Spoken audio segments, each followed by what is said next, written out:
Okay, so here's a video I wanted to do for a while on the Airtronics Infinity 1000. This is a very rare radio to find. They did not make many of these. A lot of you out there may not know that this radio even existed. But it came out in about 1992, 1991, and it was a new flagship radio for Airtronics. And it was really ahead of its time in a lot of ways. And they're really hard to come by. You just don't see many of them around, and it's a pretty low quantity that they actually had made. In fact, they never even finished the manual for this radio.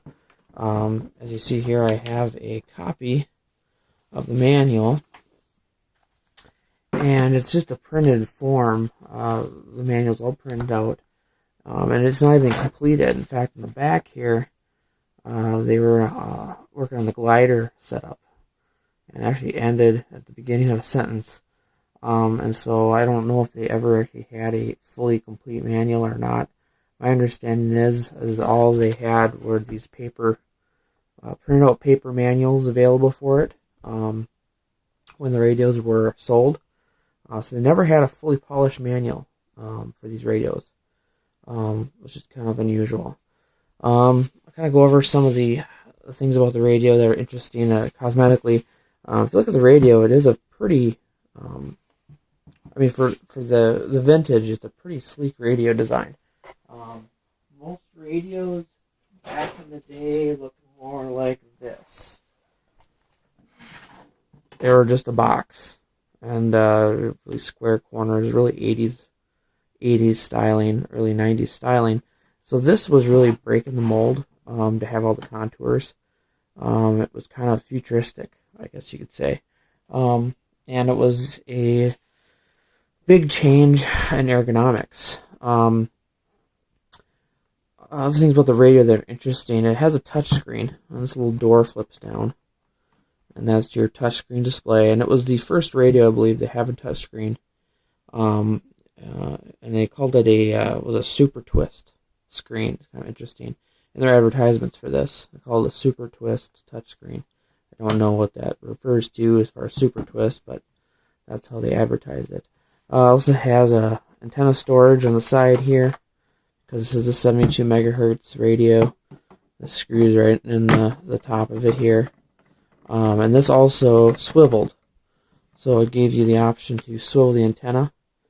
It actually has a ball in here, and you can loosen the screws and adjust that up and down.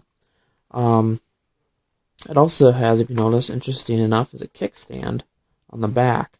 This just folds into the back here for storage, but you can pop it out and allows you to rest the transmitter down, which is kind of a neat design. I haven't seen a radio really with that since. I know some of the Futabas had a kickstand like this back in the early 90s and late 80s. But they kind of, I don't know why they stopped doing that. It's kind of a neat design. You'll see here it's kind of got some molded grips in the back. It's a fairly heavy transmitter too, by the way. It's a lot of weight to it. I mean, the boards and the technology they use is pretty old by today's standards, so all the electronics are quite heavy and have some weight to them. So it's not a light radio by any means. It's pretty heavy.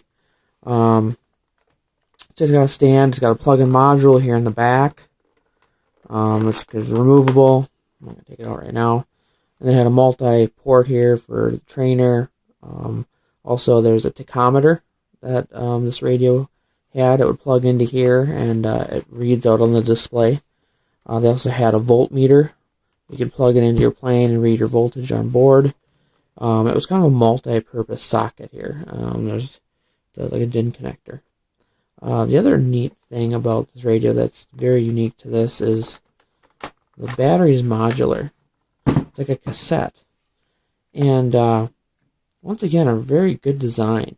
I mean, it has the charge port built into it.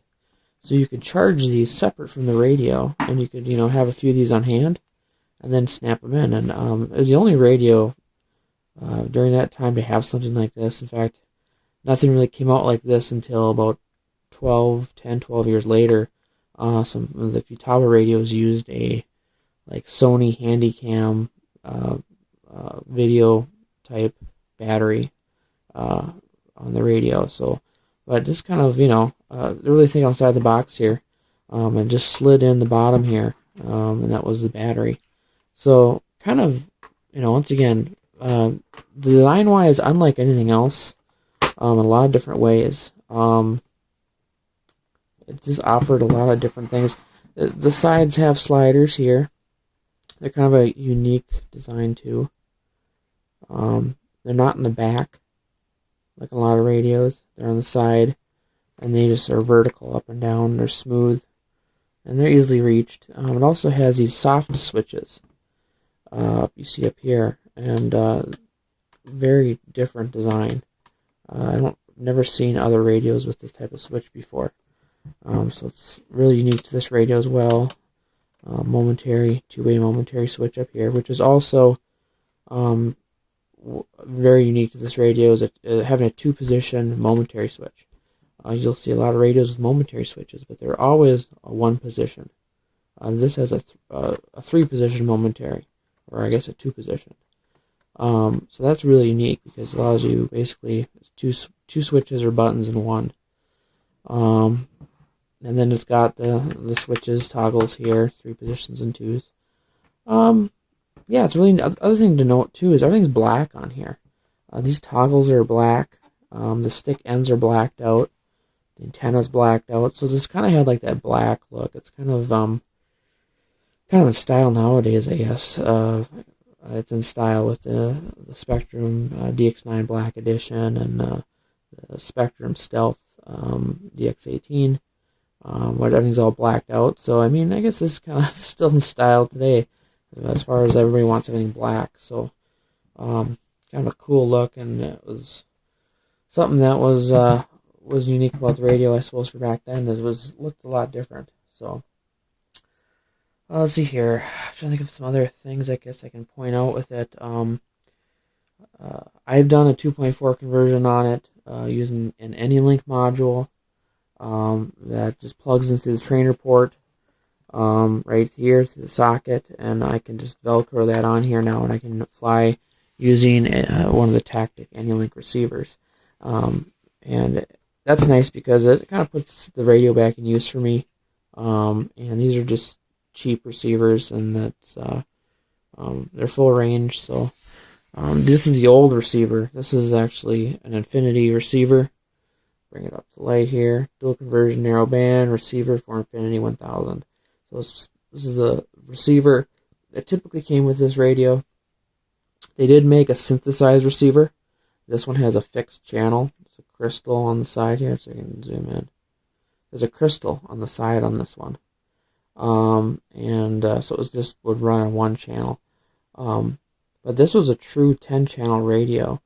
As you can see, there's 10 channel spots, and they're all proportional, which was also, I believe, a first. I think it was the first 10-channel radio in the United States that I'm aware of, unless there was a European one that was out before this. But I think this was the first true 10-channel proportional radio that was ever released. So that's a first as well. But they had a synthesized receiver that worked with the transmitter, where you could select any channel on the 72 megahertz band, and it would, through the transmitter, and it would change it all automatically in the receiver. It also does a frequency scanning option where it'll scan all the channels for clear or used channels, so you would know at the field back then if somebody was using a particular channel, you could avoid that one.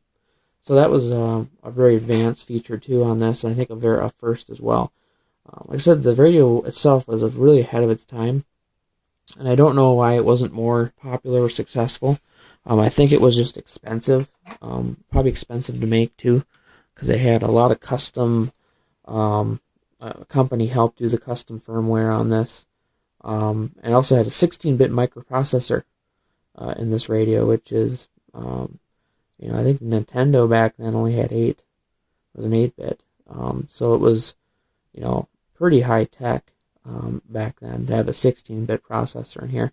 That's also one of the other features of this radio. It was advertised as being a high-speed system, and it had the ability to, you could prioritize channels in the radio, and so your primary flight controls could be prioritized as high, and then any auxiliary channels like gear and landing gear, or if you had, I suppose, gimbal controls or flaps, those kind of things could be set to a low priority. So basically, you could reduce your latency even further by basically boosting those main flight channels.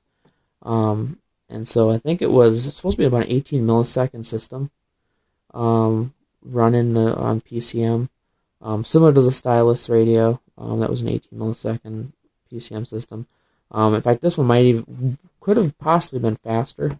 It's really interesting to do a latency test. Now I don't have the equipment to do that, but I would bet that it probably, if you the primary flight control channels when set to high priority and the other one set to low, it probably would boost that even below 18 milliseconds, which is fast for that time. In fact, it's faster than the servos could handle back then. The servos were analog back then. They didn't have digital servos, so you really couldn't take advantage of that low latency because the servo technology wasn't even there yet. Which is really unique with this too, is like I said, ahead of its time as far as processing speed as well. And the idea that you could prioritize channels to make them faster, I've never seen anything like that on a radio before. I think that's pretty impressive that they thought of that. So, but I'll go and turn the radio on here. And you'll notice another unique thing is they have this little bar up here. And usually they have, let's see here, got something beeping at me here. Oh, it's got a flight mode active. There we go. Unique thing is it has a little bar up here. It's an LCD bar. Normally they would have a needle showing you your RF output, but they had this really kind of cool idea to do a multicolored LCD. I can't say I've ever seen a red LCD before, except for maybe on some of those old Tiger video games when I was a kid. They had kind of multicolored LCDs, but kind of a unique thing there. You don't see that every day. And so that was kind of just to show the RF output, and that you had a full battery charge and it was outputting full power. I'm going to pull the module out of the back here before I go through the software, because it just helps the battery last a little longer here.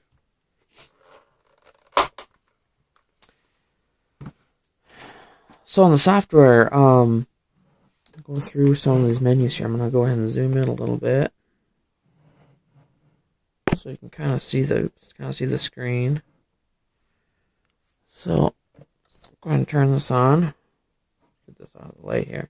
So if you see it flashed up a company. Override alarm. Alright, so it's all touchscreen, which was also a first, I believe, because everything was all buttons. So to have a touchscreen like this was pretty cool. It was kind of a upgraded thing, and something pretty special actually to have a touchscreen, which is a high-end feature. But the general display here, it shows your model here, and it had 8 model memory in it, which was, that was really cool back then. Like, ooh, I can store 8 models in my plane, or my transmitter. That's pretty cool. And so that's, that was a lot back then. That was what a high-end radio would have. So this has 8. It also, if you notice here, it's a Airtronics Infinity 1000A. This is the airplane version.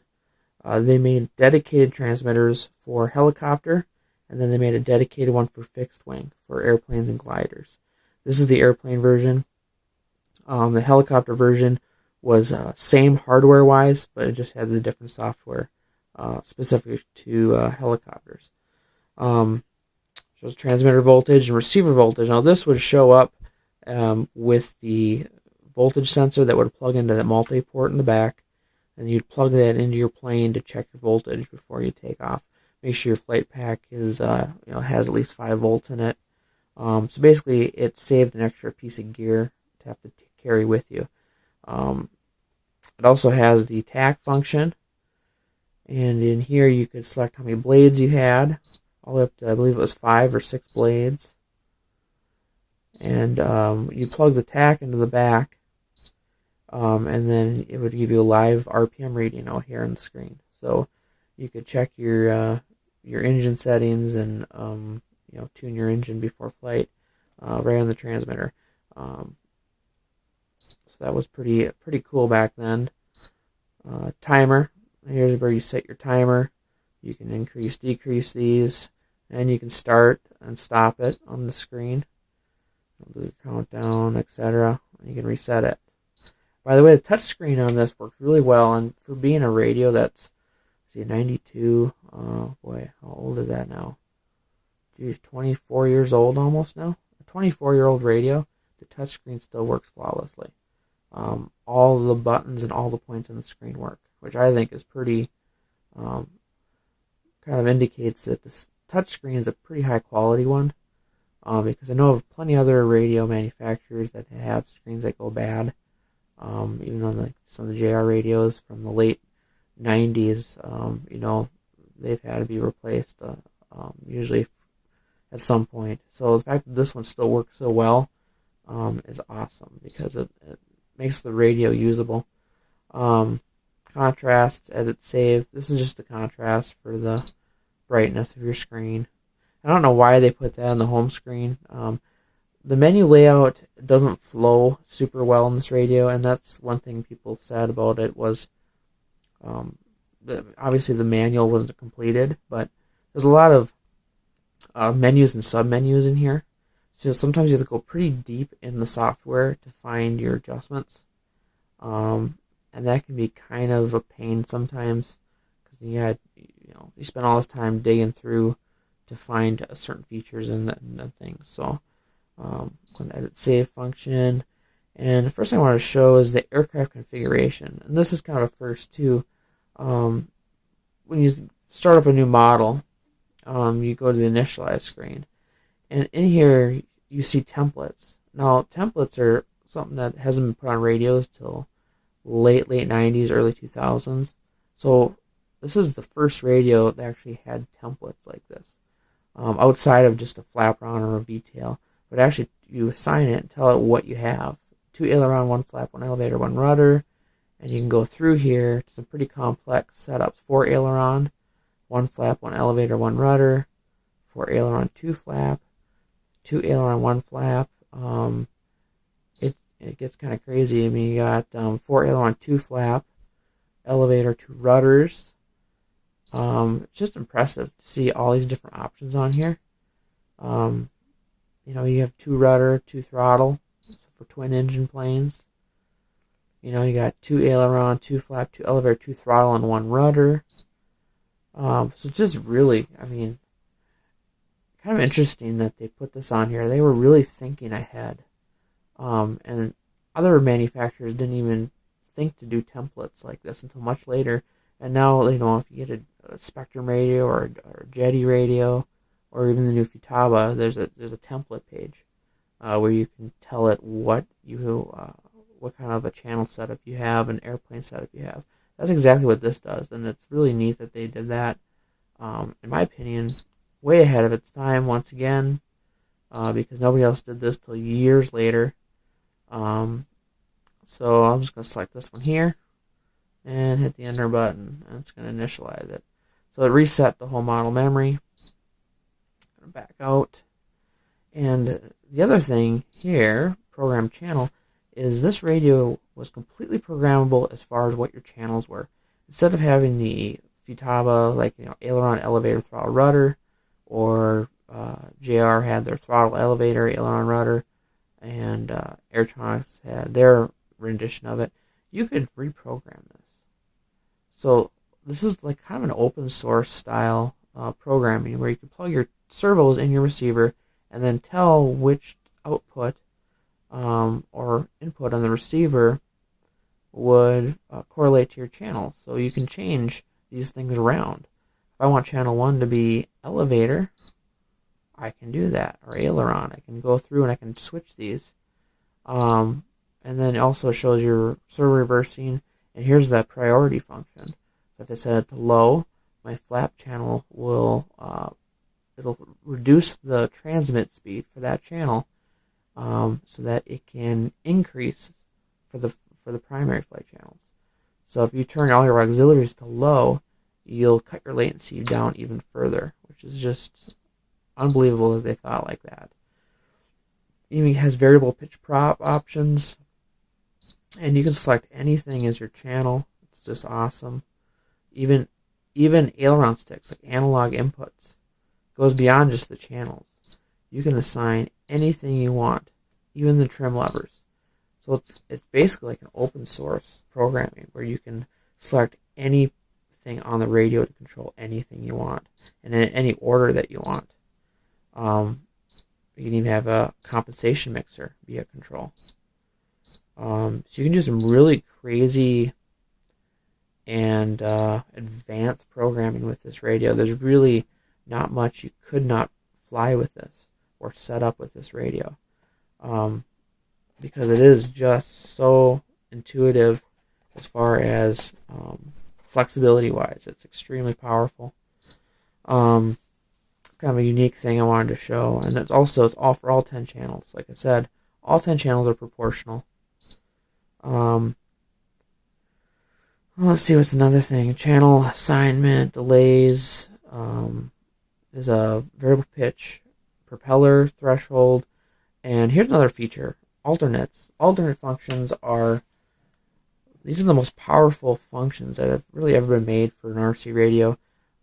Even today's radios don't offer this type of functionality, but what an alternate setup is, and this is only Airtronics radios did this, is it was like a flight mode, basically, was what they were trying to accomplish with these, but it was more powerful than that. It actually uses a model memory. You actually select another model memory in the radio, and you can switch model memories in flight. Now, it's a dangerous feature in the sense that if you don't use it correctly, it could be fatal to your aircraft. But also, the most powerful function I've ever seen on any radio system ever is this alternate function, where you can change not just certain parameters, but the entire model memory in flight. It is extremely powerful. This radio has 4 flight modes, and on top of it, it has 2 alternates. So in theory, you have 2 alternate model memories. You can basically have 3 different model memories to select from in flight, and each one has 4 flight modes. So you actually get 12 flight modes on this radio. Just to compare that, the Jetty radio has 10 flight modes. So this radio has more flight modes than the Jetty radio. It also has more flight modes than Futaba's top-of-line radio as well. Their 18MZ, I think, has 8 or 10 flight modes. This has 12. So just to show you like how powerful this software is, this radio system is, and how Airtronics implemented it is very evident as you go through the software. And the lack of documentation was kind of one of the things that kept people from, a lot of guys from using it. And also, there weren't many that owned these. I mean, there were some of the test pilots, sponsored pilots that were the beta testers for this, and they probably knew the most about it. And then whatever few sales they had outside of that, which probably weren't very many, so there aren't many systems that have survived. So like I said, to actually see one of these Infinity 1000s, I was very excited to finally get my hands on one. I had been looking for years, and I'm just happy to have one. This is the scanner function. It does not have that. It only works with when the receiver is hooked up. You can program your frequency in here, but once again, it's not in there because the receiver isn't hooked up. You can also show your transmitter receiver status. It would show you kind of like an RSSI sort of. I believe it would show you like if your link was good or not. I suppose you could use it during a range test maybe. And there's different modes here too. It gives you PCM, A channel, PPM, and generic PPM and invert. So you could use this with any flight simulator, or even a head tracker. If I put this on a multi-copter with a head tracker or FPV setup, there's no reason this radio wouldn't be able to handle it. which is be pretty cool to do just for fun sometime maybe. But and so yeah, I'm trying to think of anything else that I missed as far as like really unique things. There's a lot of things in the menus. The other thing too is the graphic displays. I guess it's something else that I thought was way ahead of its time. If I go into, let's see here, surface adjust. Okay, for example, and we go to control response. See, like I said, look how deep these menus go. You gotta just keep clicking through, and then you got your throttle. Okay, that's throttle there. So let me go back out of here because I wanted to show you the curves. Well, I guess I could do control response on aileron. Left, right, center. Have to bear with here as I go through all this. Aileron. I'll go expo. Okay, so this is unique. Curves, like graphing. This wasn't something that you saw on radios back then either because they're very just kind of cryptic screens. They didn't give graphics like this. So to see a radio that had graphics like this was like, this is cool stuff here. Like this is advanced. Now a lot of radios just have these, even cheap ones do. But the fact that it had this back then is just really cool. And it changes as you move it, and you can. So it's just kind of neat, like I said, that it has the graphing. I think that's like ahead of its time once again. I think it was the first radio to offer visual references to curves and what the radio is doing. Like I said, the menu structure takes some getting used to. The flow isn't the best as far as where you find functions, and then you have all these buttons you gotta hit. I mean, like you saw, just to adjust these different things, you gotta go all through these loops. Variable pitch prop, you got all your channels, your trim authority. So look at that. We're in surface adjust, and the snap presets are in here, and the trim authority. It's like, why would you put the trim authority in the surface adjust? That should be back in the trim menu. There is a trim menu in this radio. I don't understand why they would put that in here. Or the snap presets. That should be under mixing. This should be a mixing function. It shouldn't be under surface adjust. And so once again, now you're just clicking through all these menus. You see how many clicks that is to get through? So that's why it's so deep. Just, keep backing out, backing out, backing out. So that was the problem with as far as the navigation. Touchscreen is intuitive. I mean, everything is spelled out. There's very few abbreviations, which is great. And that was one of the neat things about it, I guess, is, like I said, a lot of the other radio systems were very kind of cryptic in the way that they, the screens worked and whatnot. So, very unique system. It really is. The programming power, like I said, is really impressive. It's an impressive radio. It really is. The fact that I can fly it on 2.4 is kind of sweet now. I would like to kind of put it into some use because I think it's just the nostalgia of having something this rare and still in working condition. I think is just sweet. This was, and price-wise, this radio back in the day was, I think it was like $1,100 or $1,200 for something like this. It was an expensive transmitter. And I think that might have been one of the reasons, too, it wasn't a hot seller. Obviously, they spent a lot of money on the R&D on this radio. It could not have been cheap for them to develop this technology. 16-bit microprocessor, low latency system. It was a first for a lot of things. And oddly enough, being it was the first for a lot of this stuff, competitors didn't come out with equal features that this had until way later. It's like they didn't see it or it was off their radar. Because, like I said, you have the templates and the channel priority and just a whole ton of different things that this radio could do that radios couldn't do until well after a decade and a half later.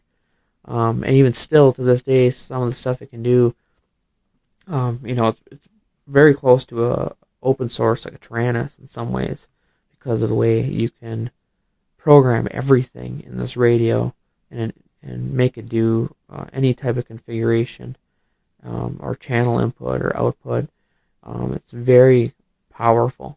So, anyways, I hope you enjoyed the video. It's probably I haven't seen a video about this radio ever, so hopefully some of you out there will enjoy watching this and maybe learn something new about some older technology from yesteryear. So, thank you for watching this video.